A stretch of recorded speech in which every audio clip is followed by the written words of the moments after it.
जय श्री कृष्णा दोस्तों। आज मैं आपको वाराणसी की कथा सुनाती हूँ। यह कथा द्वापर युग की है, जब भगवान श्री कृष्ण के सुदर्शन चक्र ने काशी को जलाकर राख कर दिया। बाद में यह वाराणसी के नाम से प्रसिद्ध हुआ। यह कथा इस प्रकार है। मगध का राजा जरासंध बहुत शक्तिशाली और क्रूर था। उनके पास अनगिनत सैनिक और दिव्य अस्त्र शस्त्र थे। यही कारण था कि आसपास के सभी राजा उसके प्रति मित्रता का भाव रखते थे। जरासंध की अस्थि और प्रस्थि नाम की दो पुत्रियां थीं। उनका विवाह मथुरा के राजा कंस के साथ हुआ था। कंस अत्यंत पापी और दुष्ट राजा था।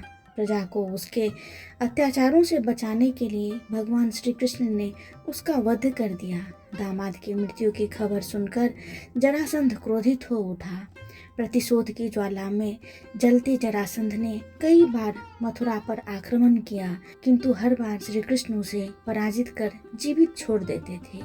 एक बार उसने कलिंग राज, पौंडक और काशी राज के साथ मिलकर मथुरा पर आक्रमण किया, लेकिन भगवान श्री कृष्ण ने उन्हें भी पराजित कर दिया। जरासंध तो भाग निकला, किंतु पौंड्रक और काशीराज भगवान के हाथों मारे गए।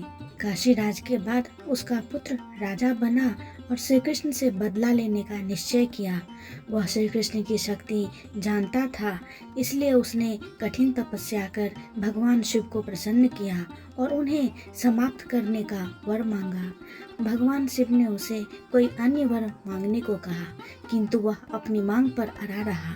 तब शिव ने मंत्रों से एक भयंकर कृत्या बनाई और उसे देते हुए बोले, वत्स, तुम इसे जिस दिशा में जाने का आदेश दोगे, यह उसी दिशा में स्थित राज्य को जलाकर राख कर देगी। लेकिन ध्यान रखना, इसका प्रयोग किसी ब्राह्मण भक्त पर मत करना, वरना इसका प्रभाव निष्फल हो जाएगा। यह कहकर भगवान शिव अंतर्धान हो गए। इधर दुष्ट कालयवन का वध करने के बाद श्री कृष्ण सभी मथुरा वासियों को लेकर द्वारका आ गए थे।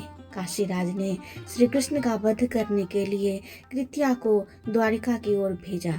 काशीराज को यह ज्ञान नहीं था कि भगवान श्री कृष्ण ब्राह्मण भक्त हैं, इसलिए द्वारका पहुंचकर भी कृत्या उनका कुछ अहित न कर पाए। उल्टे श्री कृष्ण ने अपना सुदर्शन चक्र उसकी ओर चला दिया। सुदर्शन भयंकर अग्नि उगलते हुए कृत्या की ओर झपटा। प्राण संकट में देख कृत्या भयभीत होकर काशी की ओर भागे। सुदर्शन चक्र भी उसका पीछा करने लगा।